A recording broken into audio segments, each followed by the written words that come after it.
नमस्कार दोस्तों आप सबका मेरे YouTube channel ABS study show पर स्वागत है।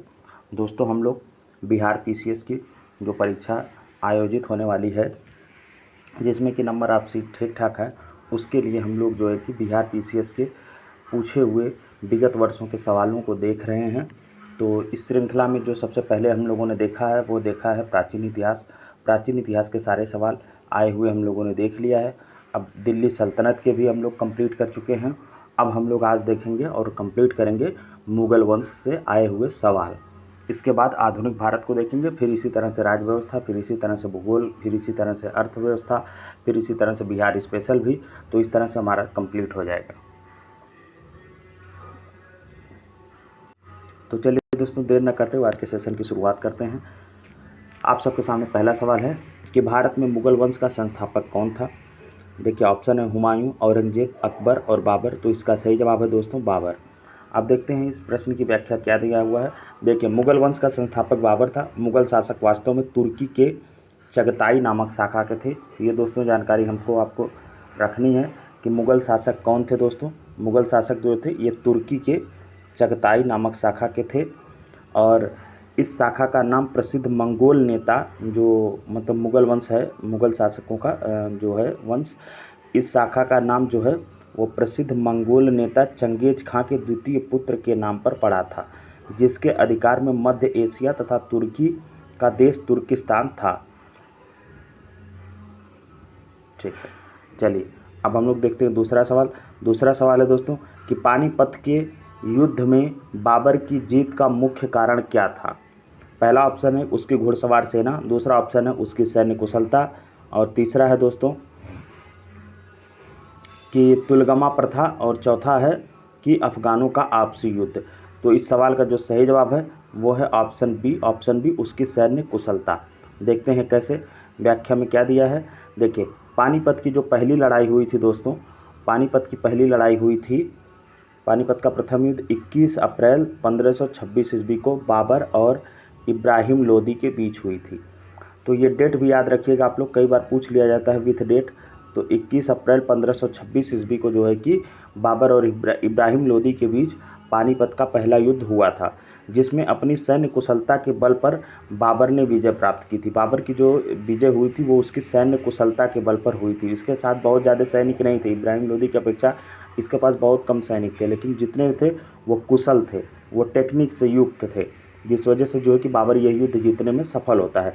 देखिए बाबर की सैन्य शाखा लोदी की सैन्य संख्या लोदी सेना से कम थी, फिर भी उसकी कुशल सैन्य नीति के चलते विजयश्री ने उसका वर्ण किया। और इब्राहिम लोदी स्वयं एक अनुभव शून्य व्यक्ति था। बाबर लिखता है, देखिए इस युद्ध के बाद बाबर क्या लिखता है, बाबर लिखता है कि वह अनुभवहीन व्यक्ति था जो अपनी गतिविधियों में बड़ी असावधानी रखता था। वह बिना किसी व्यवस्था के आगे बढ़ता, रुकता तथा बिना किसी दूरदर्शिता के संघर्ष में लीन हो जाता था। ये सारे स्टेटमेंट जो है, ये सारी बातें बाबर ने खुद लिखी है। किसके बारे में, इब्राहिम लोदी के बारे में। तो इब्राहिम लोदी के साथ संख्या में सेना का ज़्यादा होना, लेकिन उसके बाद कम होना, उसकी अपेक्षा कम होना सेना का उसके बाबर के लिए जीत इसलिए उसकी होती है क्योंकि उसके पास सैन्य कुशलता थी। चलिए अब अगला सवाल है दोस्तों कि निम्नलिखित कथनों पर विचार कीजिए। बाबर में, देखिए भारत में बाबर के आगमन के कारण क्या क्या थे। पहला है कि उपमहाद्वीप में बारूद का आगमन हुआ। दूसरा है कि क्षेत्र की वास्तुकला में मेहराब और गुंबद का परिचय हुआ।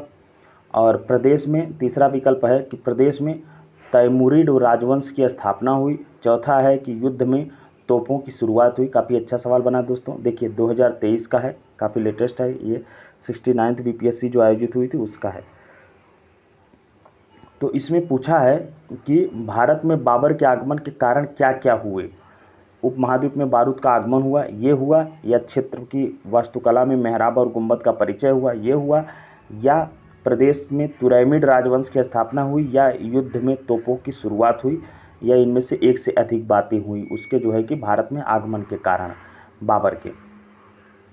तो कूट बनाया दोस्तों 3 और 4, मतलब कि प्रदेश में तुरैमिड राजवंश की स्थापना हुई और युद्ध में तोपों की शुरुआत हुई। फिर बनाया है विकल्प 1 या 2 फिर बनाया 1 2 3, उपरयुक्त में से कोई नहीं। तो इसका सही जवाब है दोस्तों वही ऑप्शन ए।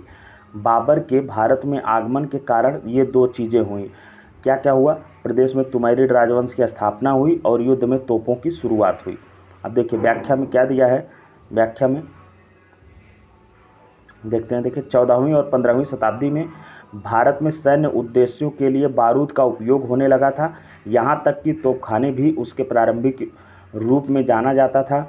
बाबर का भारत में पहला वास्तविक अभियान 1519 ईस्वी में हुआ, जब उसने भेरा पर कब्जा कर लिया।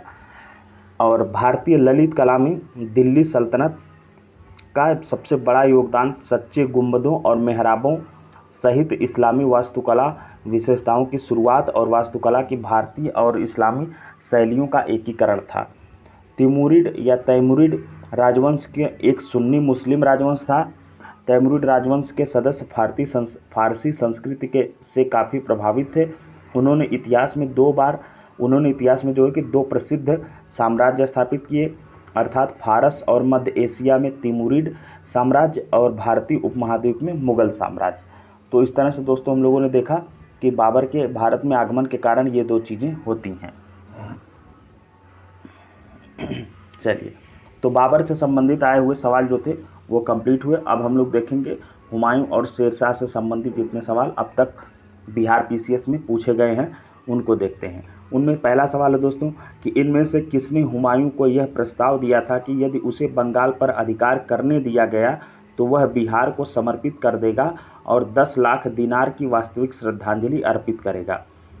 विकल्प में दे रहा है कि ये बात बहादुर शाह ने बोली थी, शेर खान ने बोली थी, बैरम खान ने बोली थी, उपर्युक्त में से एक से अधिक ने बोली थी, या उपर्युक्त में से कोई नहीं बोला था। तो इसका सही जवाब है दोस्तों शेर खान ने। देखिए बंगाल अभियान के समय शेर खान ने हुमायूं को यह प्रस्ताव दिया था कि वह बिहार हुमायूं को सौंप देगा यदि उसे बंगाल पर अधिकार करने दिया जाए, साथ ही वह 10 लाख दिनार की वार्षिक श्रद्धांजलि भी अर्पित करेगा।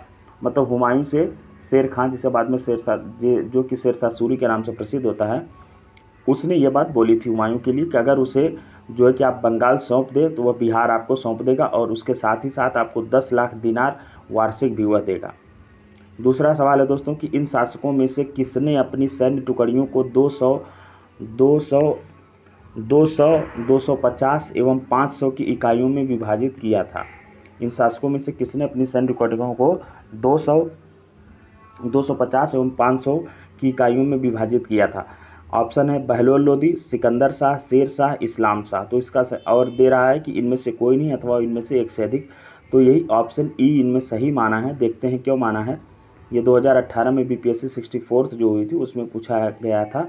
देखिए इस्लाम शाह शेर शाह सूर का पुत्र था और इस्लाम शाह ने पूरे उत्तर भारत में लगभग 8 वर्षों तक शासन किया और उसकी मृत्यु 1553 ईस्वी में हुई। इस्लाम शाह ने ही अपने सैन्य टुकड़ियों को जो है कि 50, 200 और 250 और 500 की इकाइयों में जो है कि विभाजित किया था। संभवतः शेर शाह के समय में भी सैन्य विभाजन की यह प्रणाली प्रचलित थी। ज्ञातव्य है कि बिहार लोक सेवा आयोग ने इसका उत्तर जो है कि ई माना है। तो देखिए इसमें इस्लाम शाह भी दिया है और शेर शाह भी दिया है। तो ये अंदाज़ा लगाया जा रहा है कि शेर शाह ने भी अपने समय में ऐसा विभाजन प्रचलित किया था और जो शेर शाह की मृत्यु के बाद उसका जो पुत्र था इस्लाम शाह, उसने भी अपनी सैन्य टुकड़ियों को इतनी इकाइयों में विभाजित किया था। तो इसमें इसके हिसाब से विकल्प में एक से अधिक सही हो जाएगा। और ऐसे सवाल दोस्तों जो है कि रिपीट करने की संभावना रहती है। तो ये सवाल जो है कि हमको आपको याद रखना चाहिए। चलिए अब आगे बढ़ते हैं। अगला सवाल है कि हुमायूं ने चुनार दुर्ग पर प्रथम बार आक्रमण किया 1532 ईस्वी में, 1531 ईस्वी में, 1533 ईस्वी में, 1536 ईस्वी में। तो इसका सही जवाब है दोस्तों हुमायूं ने चुनार दुर्ग पर प्रथम बार आक्रमण किया था 1532 ईस्वी में। चलिए इसकी व्याख्या देखते हैं। देखिए हुमायूं ने चुनार दुर्ग पर प्रथम बार आक्रमण 1532 ईस्वी में किया। इस किले को उसने 4 महीने तक घेरे रखा, जिसके बाद शेर खान ने हुमायूं की अधीनता स्वीकार कर ली। इसके अतिरिक्त 1531 ईस्वी में उसने कालिंजर पर आक्रमण किया और 1532 ईस्वी में रायसीन के महत्वपूर्ण किले पर आक्रमण किया। तो यहाँ पे हमें ये भी क्रम याद रख लेना दोस्तों हुमायूं ने 1532 ईस्वी में जो है वह जो है कि चुनार के किले पर घेरा डाला था, और 1531 ईस्वी में उसने जो है कि कालिंजर पर आक्रमण किया था, और 1532 ईस्वी में रायसीला के महत्वपूर्ण किले को जो है कि जीत लिया था। तो यहाँ पे ये भी सूचनाएं हमको जानना है। अब अगला सवाल है कि निम्नलिखित में से किसने अपने बादशाह पति के लिए मकबरे का निर्माण करवाया? ऑप्शन है शाह बेगम ने, हाजी बेगम ने, मुमताज़ महल बेगम ने और नूरुन्निसा बेगम ने। तो इसका सही जवाब दोस्तों हाजी बेगम ने। देखा, हाजी बेगम ने अपने पति हुमायूं का मकबरा का निर्माण दिल्ली जो कि दिन पनाह में 1565 से 72 ईस्वी में करवाया था। इस मकबरे का नक्शा मीरक मिर्जा गियासी ईरानी वास्तुकार ने तैयार किया था। श्वेत संगमरमर से बना यह भारत का प्रथम गुंबद वाला मकबरा है, और इस मकबरे के परितः एक बाग की रचना हुई। और इसी दोस्तों जो है कि हुमायूं के मकबरे को ही ताजमहल का पूर्वगामी भी माना जाता है। चलिए, अब अगला सवाल है कि हुमायूं द्वारा लड़े गए 4 प्रमुख युद्धों का तिथि अनुसार सही क्रम अंकित करें, और युद्ध स्थलों के नाम भी अंकित हैं। तो देखते हैं, मतलब कि उसने जो युद्ध लड़े हैं उनका जो है कि किस युद्ध के बाद कौन सा युद्ध हुमायूं ने लड़ा है उसका क्रम दिया है, क्रोनोलॉजी लगाने को हम लोगों को दिया है। पहला है कि चौसा, देवरा, कन्नौज, सरहिंद। दूसरा है कि देवरा, कन्नौज, चौसा, सरहिंद। और तीसरा विकल्प दिया है कि सरहिंद, देवरा और चौसा, कन्नौज। फिर उसके बाद चौथा विकल्प दिया है देवरा, चौसा, कन्नौज, सरहिंद। तो इसका सही जवाब है दोस्तों ऑप्शन डी, मतलब कि वह सबसे पहले देवरा का युद्ध लड़ा था, फिर चौसा का युद्ध लड़ा था, फिर कन्नौज का युद्ध लड़ा था, और लास्ट में सरहिंद का युद्ध लड़ा था। अब व्याख्या में देखते हैं हम लोग कब कौन सा युद्ध हुआ लड़ा था। देखिए, हुमायूं द्वारा लड़े गए 4 प्रमुख युद्धों का क्रम इस प्रकार है: देवरा, चौसा, कन्नौज, सरहिंद। 1532 ईस्वी में उसने जो है कि गोमती नदी के तट पर, गोमती नदी के, देखिए 1532 ईस्वी में उसने गोमती नदी के तट पर स्थित दौराह या देवरा नामक स्थान पर अफगान विद्रोहियों को परास्त किया। उसके बाद वो 1532 के बाद 1539 ईस्वी में 1539 ईस्वी में वो चौसा के युद्ध में हुमायूं को जो है कि शेरशाह से पराजित होना पड़ा। इसी युद्ध में निजाम नामक भिश्ती ने हुमायूं की जान बचाई थी, और हुमायूं के विरुद्ध जो है कि चौसा इस विजय के शेरशाह की शक्ति एवं प्रतिष्ठा दोनों में जो है कि वृद्धि हुई थी। अब आगे देखते हैं, उसने जो है कि शेरशाह की पदवी धारण की। 1539 ईस्वी में चौसा के युद्ध में हुमायूं को हराने के बाद शेरशाह ने जो है कि शेरशाह की पदवी धारण की, और अपने नाम का खुतबा पढ़वाया और सिक्के पर भी अंकित करवाया। और 1540 ईस्वी में देखिए हुमायूं जो है 1540 ईस्वी में कन्नौज या बिलग्राम की युद्ध में भी जो है कि हुमायूं को शेरशाह से पराजित होना पड़ा था, और उसके बाद विवश होकर एक निर्वासित की भांति जीवन इधर उधर भटकना पड़ा था। 1555 ईस्वी में सरहिंद युद्ध की विजय ने हुमायूं को एक बार पुनः उसका खोया हुआ राज्य वापस दिया। अर्थात युद्धों का सही क्रम जो है कि यही है: देवरा 1532, देखिए एक सेकंड, हाँ, इस तरह के युद्ध आजकल डेट लगाने के साथ आते हैं। तो देवरा का युद्ध जो है 1532 ईस्वी में हुमायूं लड़ा था, और चौसा का युद्ध लड़ा था 1539 ईस्वी में, और कन्नौज का युद्ध 1540 ईस्वी में। इन दोनों युद्धों में उसे हार का सामना करना पड़ता है, और सरहिंद के युद्ध में अंततः वह जो है कि पुनः अपने साम्राज्य को पाता है। तो ये उसके युद्धों का क्रम है। चलिए दोस्तों, अब आगे बढ़ते हैं। देखिए, अगला सवाल है कि निम्नलिखित में से किस सुल्तान ने पहले हजरत आला की उपाधि अपनाई और बाद में सुल्तान की? तो ऑप्शन दिया है बहलोल लोदी, सिकंदर लोदी, शेरशाह सूरी, इस्लाम शाह सूरी। तो इसका सही जवाब दोस्तों शेरशाह सूरी। देखिए, व्याख्या देखते हैं कि बंगाल के शासक नुसरत शाह को पराजित करके शेर खां जो कि शेरशाह सूरी हजरत आला की उपाधि धारण की। किसको हरा करके दोस्तों, ये भी इंपॉर्टेंट है कि बंगाल के शासक नुसरत शाह को पराजित करने के बाद शेर खां जो था उसने शेरशाह सूरी या हजरत आला की उपाधि धारण की। और 1539 ईस्वी में चौसा के युद्ध में हुमायूं को पराजित करके वह जो है कि शेरशाह की उपाधि धारण की, तथा अपने नाम का खुतबा भी पढ़वाया और सिक्का भी चलवाया। तो हजरत आला की उपाधि भी शेरशाह सूरी की है। यह उसने जो है कि किसको पराजित करके, बंगाल के शासक नुसरत शाह को पराजित करके धारण की थी। और 1539 ईस्वी में वह जो है कि चौसा के युद्ध में हुमायूं को पराजित करके शेरशाह की उपाधि उसने धारण की। तो हजरत आला की उपाधि कब वह धारण किया था और शेरशाह की उपाधि कब वह धारण किया था, ये हमको आपको याद रखना है। तो वह हजरत आला की उपाधि वह जो है कि बंगाल के शासक नुसरत शाह को जो है कि पराजित करके किया था। और 1539 ईस्वी में चौसा के युद्ध में उनको हुमायूं को जो है कि पराजित करके उसने शेरशाह की उपाधि धारण की थी। और इसी के बाद वह जो है कि इसी युद्ध के बाद शेरशाह की उपाधि धारण करने के बाद अपने नाम का खुतबा पढ़वाया और सिक्का भी चलवाया था। चलिए, अब अगला सवाल है कि शेर शाह का मकबरा कहाँ स्थित है। तो शेर शाह का मकबरा दोस्तों कि सासाराम बिहार में है। देखिए अब अगला इसकी व्याख्या हम लोग देखते हैं। ये बहुत बनता है सवाल क्योंकि सासाराम बिहार में पड़ता है। देखिए शेर शाह का जो मकबरा है बिहार के रोहतास जिले में, कभी जिला पूछ ले तो ये भी आपको याद रखना है। रोहतास जिले में सासाराम नामक स्थान पर एक तालाब के बीच ऊंचे चबूतरे पर बना है। और कालिंजर युद्ध जो 1545 ईस्वी में हुआ था उसके दौरान घायल हो जाने से शेर शाह की मृत्यु हो गई थी। 1545 ईस्वी में कालिंजर के युद्ध में घायल हो गया था, जिस वजह से उसके बाद उसकी मृत्यु हो जाती है। देखिए अगला सवाल है कि 26 जून 1539 को शेर शाह और हुमायूं के बीच कौन सा युद्ध लड़ा गया था। तो चौसा का युद्ध लड़ा गया था दोस्तों। उसके बाद कन्नौज का युद्ध जो है कि लड़ा गया था 1540 में। तो चौसा का युद्ध 1500, इसकी व्याख्या कई बार हम लोगों ने देख चुका है, हम लोग देख चुके हैं। आई थिंक हमें लगता है वो प्रयुक्त विकल्प यही दिया होगा व्याख्या में। चलिए देखते हैं। दिया है कि चौसा की लड़ाई 1539 ईस्वी में शेर शाह सूरी और मुगल शासक हुमायूं के बीच हुई थी। शेर शाह सूरी ने हुमायूं को हराया और फरीद अल दीन शेर शाह, ये पूरा उसका उपाधि थी, उसकी उपाधि धारण की। और इसी के बाद उसने जो है कि खुतबे भी पढ़वाए अपने नाम के और सिक्के भी जारी करवाए थे। अब अगला सवाल है अकबर से संबंधित।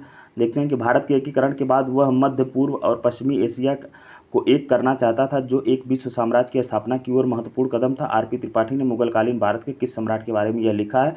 तो अकबर के बारे में यह लिखा है। किसने? आरपी त्रिपाठी ने। देखिए अकबर के बारे में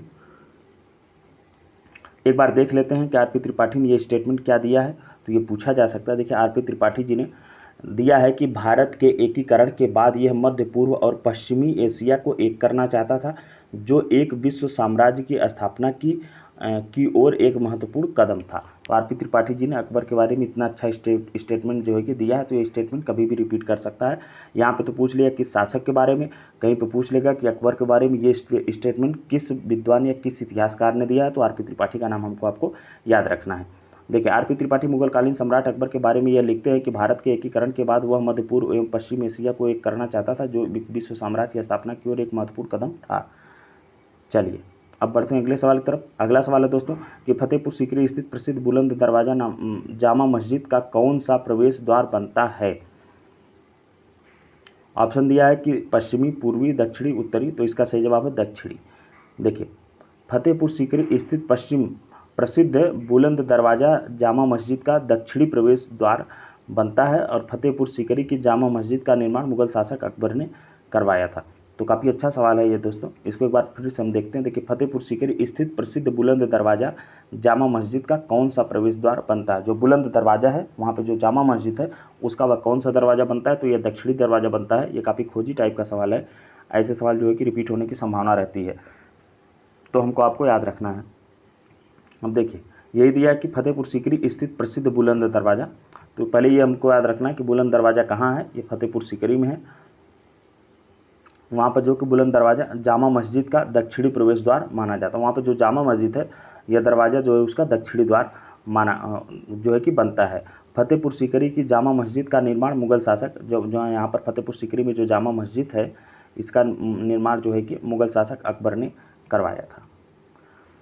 अगला सवाल है कि हल्दी घाटी के युद्ध में महाराणा प्रताप की सेना के सेनापति कौन थे। तो इसका सही जवाब दोस्तों हकीम खान। देखिए कितनी अच्छी, कितनी मतलब कि वो बात है कि महाराणा प्रताप की सेना का जो सेनापति है, जो मुख्य सेनापति है वो एक मुस्लिम है। और इसी तरह से अकबर का जो मुख्य सेनापति रहते हैं मान सिंह, वो एक हिंदू रहते हैं। देखिए हल्दी घाटी का युद्ध 1576 ईस्वी में महाराणा प्रताप और मुगल सेनापति मान सिंह एवं आसफ खां के मध्य लड़ा गया। राजपूत योद्धाओं के अलावा राणा की सेना के अग्रभाग का नेतृत्व अफगानों की एक टुकड़ी के साथ हकीम खान सूर कर रहा था। राणा की सेना में भीलों की भी एक छोटी सी टुकड़ी शामिल थी। यह राणा के मुगलों के साथ आमने सामने की आखिरी मुठभेड़ थी। आगे उसने छापामार युद्ध का सहारा लिया था। मतलब महाराणा प्रताप ने आगे फिर उसके बाद आमने सामने कभी अकबर से नहीं लड़ाई लिया, गुरिल्ला युद्ध वो कर रहे थे। देखिए तो इसकी व्याख्या पुनः एक बार हम देखते हैं कि हल्दी घाटी का जो युद्ध था ये 1500, सबसे पहले तो हमें यही याद रखना है ये कब हुआ था। 1576 ईस्वी में महाराणा प्रताप और जो है कि मुगल सेनापति मान सिंह एवं आसफ खां के मध्य जो है कि लड़ा गया था। राजपूत योद्धाओं के अलावा राणा की सेना के अग्रभाग का नेतृत्व अफगान की एक टुकड़ी के साथ हकीम खान सूर जो है कि कर रहे थे। उन राजपूतों की जो सैन्य टुकड़ी थी उसके अलावा एक और अफगानों की टुकड़ी थी जिसका नेतृत्व कौन कर रहे थे, हकीम खान। ये किनकी सेना का की तरफ से कर रहे थे, ये कर रहे थे महाराणा प्रताप की तरफ से। देखिए, राणा की सेना में भीलों की भी एक छोटी सी टुकड़ी शामिल थी। यह राणा की मुगलों के साथ आमने सामने की आखिरी मुठभेड़ थी। उसके बाद उसने छापामार युद्ध का सहारा लिया। अगला सवाल है दोस्तों कि निम्नलिखित में से किस मुस्लिम शासक ने तीर्थ यात्रा कर समाप्त कर दिया था? तो यह समाप्त किया था अकबर। अकबर ने जो तीर्थ यात्रा कर समाप्त कर दिया था। देखिए, मुगल शासन व्यवस्था को स्थापित करने का श्रेय अकबर को ही है। उसकी केंद्रीय शासन व्यवस्था तथा बादशाह के पद और अधिकारों एवं कर्तव्यों की व्याख्या, उसका प्रांतीय शासन, उसकी लगान व्यवस्था और उसकी मुद्रा व्यवस्था, उसकी मनसबदारी व्यवस्था आदि सभी को उसके समय में सफलता प्राप्त हुई और वह उसके उत्तराधिकारियों के लिए आधार स्वरूप बनी। अकबर प्रथम मुस्लिम शासक था जिसने हिंदू और मुसलमानों को निकट लाने का प्रयास किया। अपनी उदार धार्मिक नीति के अंतर्गत उसने 1562 ईस्वी में दास प्रथा, देखिए ये पूछा जाता है कि उसने कब कब किस चीज़ का समापन किया, तो उसने अपनी उदार धार्मिक नीति के अंतर्गत दोस्तों जो है वो 1562 ईस्वी में दास प्रथा और 1563 ईस्वी में तीर्थ यात्रा कर तथा 1564 ईस्वी में जजिया कर को समाप्त किया। तो ये हम तो आपको जो है कि याद रखना, 1562 ईस्वी में अकबर ने क्या किया था? दास प्रथा समाप्त किया था और 1563 जस्ट एक साल के बाद तीर्थ यात्रा कर समाप्त किया था और जस्ट एक साल के बाद जो कि 1564 ईस्वी में जजिया कर को समाप्त कर दिया था। अपनी सामाजिक सुधार के अंतर्गत उसने बाल विवाह एवं सती प्रथा को रोकने का प्रयत्न किया और इन चीज़ों को रोकने का प्रयत्न किया था। किसका? बाल विवाह और सती प्रथा को रोकने का प्रयत्न किया था। अतः अकबर की लोकप्रियता के कारणों में उपर्युक्त 4 बिंदुओं को सम्मिलित किया जाता है। सवाल है कि अकबर ने बंगाल तथा बिहार को मुगल साम्राज्य में मिलाया। अकबर ने जो है कि बंगाल और बिहार को मुगल साम्राज्य में कब मिलाया?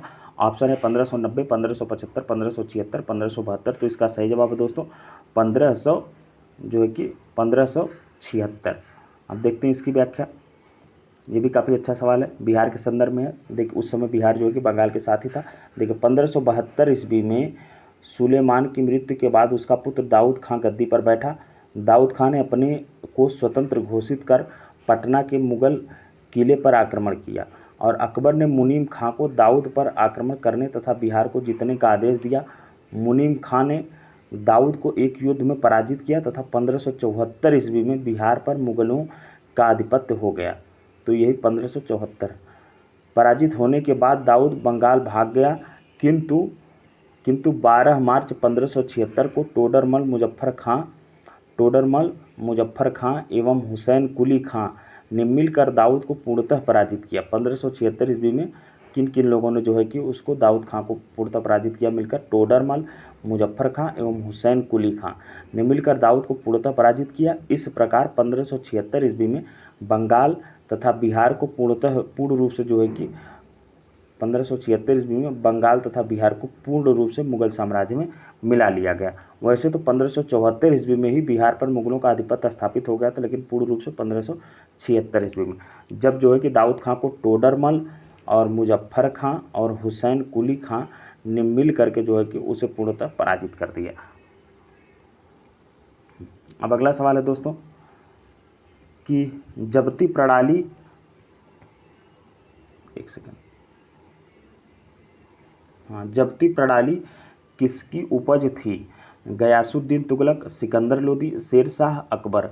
तो इसका सही जवाब है दोस्तों अकबर। देखिए, अकबर के शासनकाल में अकबर के शासनकाल में भू राजस्व वसूली के लिए जब्ती प्रणाली का प्रचलन हुआ। अकबर के शासनकाल में भू राजस्व वसूली के लिए किस प्रणाली का प्रचलन हुआ? जब्ती प्रणाली का प्रचलन हुआ, जो भूमि सर्वेक्षण, भू राजस्व निर्धारण के लिए दस्तूरुल अमल और जब्ती खसरे की तैयारी पर आधारित थी। साम्राज्य के अधिकतर भूभाग में यही प्रणाली प्रचलित थी। इसके अतिरिक्त साम्राज्य के जो है कि दोस्तों अधिकतर, एक सेकंड, देखिए, साम्राज्य के अधिकतर भूभाग में यही जब्ती प्रणाली जो है कि प्रचलित थी। इसके अतिरिक्त अकबर के समय कानकूत तथा आईने दहसाला जैसी अन्य भू राजस्व प्रणालियाँ भी प्रचलित थीं।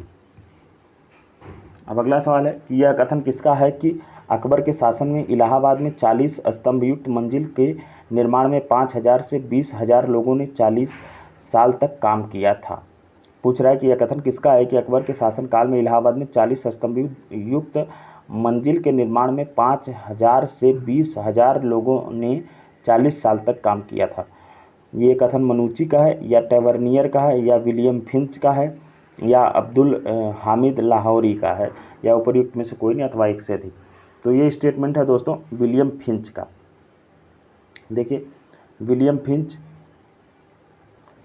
फिंच के अनुसार इलाहाबाद स्थित पैलेस ऑफ 40 पिलर्स के निर्माण में लगभग 40 वर्ष लगे और इसके निर्माण हेतु 5,000 से 20,000 लोगों ने काम किया था। मतलब 40 वर्ष तक कितने लोगों ने काम किया था लगभग इसके निर्माण में?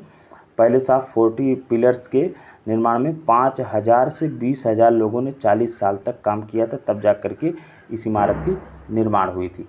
ये स्टेटमेंट है विलियम फिंच का। किसका है? विलियम फिंच का। अब अगला सवाल है दोस्तों कि दीन-ए-इलाही किसके द्वारा प्रारंभ किया गया था? ऑप्शन है बाबर, अकबर, जहांगीर, शाहजहां। तो इसका सही जवाब है अकबर। अकबर ने 1582 ईस्वी में तौहीद-ए-इलाही या दीन-ए-इलाही, तो ये तो हम लोग सब लोग जानते हैं कि किसने किया था, लेकिन 1582 ईस्वी में, ये डेट याद रखना है, ये सन याद रखना है हमको आपको। तौहीद-ए-इलाही या दीन-ए-इलाही की स्थापना की। इसके अंतर्गत अकबर ने सभी धर्मों के मूल सिद्धांतों को सम्मिलित कर इसे सर्वमान्य बनाने का प्रयास किया। और दीन-ए-इलाही जो था वास्तव में सूफी सर्वेश्वरवाद पर आधारित एक विचार पद्धति थी। किस पर आधारित थी दोस्तों? दीन-ए-इलाही जो है ये सूफी सर्वेश्वरवाद पर आधारित एक विचार पद्धति थी। इसका प्रधान पुरोहित कौन था? इसका प्रधान पुरोहित था अबुल फजल। कौन था? अबुल फजल था। और हिंदुओं में केवल बीरबल ने इसे स्वीकार किया था। हिंदुओं में से किसने स्वीकार किया था? बीरबल ने इसे जो है कि स्वीकार किया था। और इसका प्रधान पुरोहित कौन था इस धर्म का? वो था अबुल फजल। चलिए अब बढ़ते हैं अगले सवाल की तरफ। अगला सवाल है कि इंग्लैंड की रानी एलिजाबेथ प्रथम का समकालीन भारतीय राजा था? अकबर, शाहजहां, औरंगजेब, बहादुर शाह। तो इसका सही जवाब है दोस्तों अकबर जो है कि इंग्लैंड की रानी एलिजाबेथ प्रथम का समकालीन राजा था।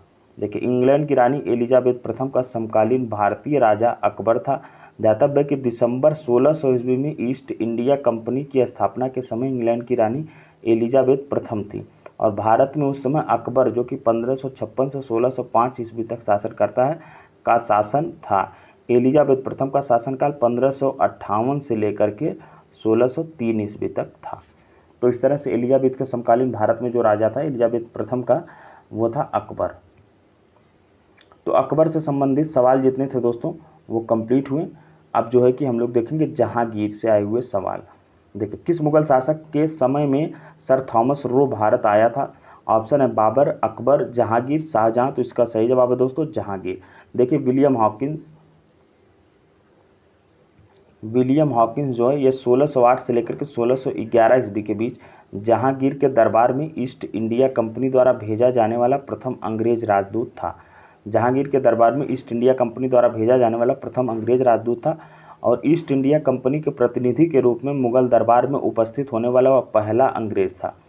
ईस्ट इंडिया कंपनी के प्रतिनिधि के रूप में मुगल दरबार में उपस्थित होने वाला वह पहला अंग्रेज था। यह शाही दरबार में 3 वर्ष तक रहा था। ये शाही दरबार में कितना रहा था? 3 वर्ष तक, 1608 से लेकर के 11 तक। सम्राट जहांगीर ने उसे 400 का मनसब प्रदान किया था। कितना? 400 का मनसब प्रदान किया। और उसने हॉकिंस को जो है कि इंग्लिश खां की उपाधि दी थी। किसकी? इंग्लिश खां की उपाधि देकर अर्मीनिया की एक स्त्री से उसका विवाह कर दिया। किससे? अर्मीनिया की एक स्त्री से उसका विवाह करा दिया। और सर थॉमस रो ब्रिटिश सम्राट जेम्स प्रथम द्वारा भेजा गया प्रथम राजदूत था। तो विलियम हॉकिंस कौन था? अंग्रेजों द्वारा भेजा गया, ईस्ट इंडिया कंपनी के द्वारा भेजा गया प्रथम राजदूत था। और ये जो सर थॉमस रो था ये ब्रिटिश सम्राट जेम्स प्रथम द्वारा भेजा गया प्रथम राजदूत था जो जहांगीर के दरबार में आया था। तो ये कन्फ्यूजन आपको होता है कि विलियम हॉकिंस कौन था जिसके लिए भी प्रथम शब्द प्रयोग होता है और सर थॉमस रो भी। तो विलियम हॉकिंस जो था दोस्तों ये ईस्ट इंडिया कंपनी के द्वारा भेजा गया प्रथम अंग्रेज था। किसके दरबार में? हुमायूं के दरबार में। और जो सर थॉमस रो था यह ब्रिटिश सम्राट जेम्स प्रथम द्वारा भेजा गया प्रथम राजदूत था। किसके दरबार में? जहांगीर के दरबार में। तो आशा करता हूं कि आज के बाद कन्फ्यूजन नहीं होगा। चलिए अब अगला सवाल है कि निम्नलिखित अंग्रेज़ों में किसे जहांगीर ने खान की उपाधि दी थी? तो इससे जो उसको इसका सही जवाब होगा हॉकिंस, जो ईस्ट इंडिया कंपनी के द्वारा भेजा गया राजदूत था। अब देखिए अगला सवाल है कि एतमादुद्दौला का मकबरा आगरा में किसने बनवाया था? तो नूरजहां ने बनवाया था। देखिए एतमादुद्दौला का मकबरा नूरजहां ने 1622 से लेकर के 28 ईस्वी के मध्य अपने पिता की मृत्यु के बाद बनवाया। यह आगरा में यमुना नदी के तट पर स्थित एक अत्यंत अलंकृत इमारत है। यह चतुर्भुजाकार मकबरा बेदाग सफ़ेद संगमरमर का बना ऐसा पहला मकबरा है जिसमें बड़े पैमाने पर संगमरमर का प्रयोग किया गया तथा अलंकरण के लिए इस्लामी भवनों में पहली बार पिट्राड्यूरा संगमरमर में सोने तथा संगमरमर में जो है कि सोने तथा कीमती पत्थरों की जड़ावट होती है जिसको पिट्राड्यूरा कहते हैं, शैलों का प्रयोग किया गया।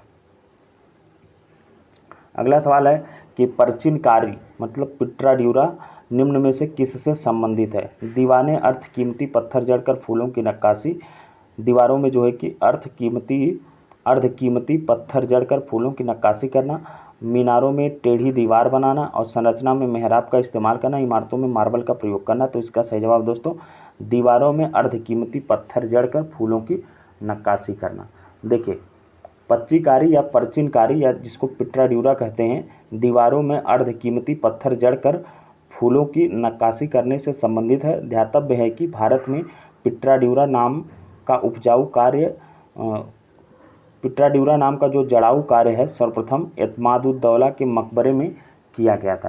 पिट्राड्यूरा का जो नाम है यह जड़ाऊ कार्य पिट्राड्यूरा नाम का जो जड़ाऊ कार्य है यह सर्वप्रथम कहाँ प्रयोग किया गया था? एतमादुद्दौला के मकबरे में किया गया था और इस मकबरे का निर्माण जो है वो जहांगीर की पत्नी नूरजहां ने करवाया था। तो दोस्तों आज के लिए इतना ही रहने देते हैं। आगे का जो है मुगल काल का उसको जो है कि अगले वीडियो में कंप्लीट करेंगे, कोशिश करेंगे कि आधा घंटा में वो भी हो जाए। तो आज के लिए इतना ही। अगर वीडियो अच्छा लगा हो तो लाइक करिए, चैनल को सब्सक्राइब करिए। धन्यवाद।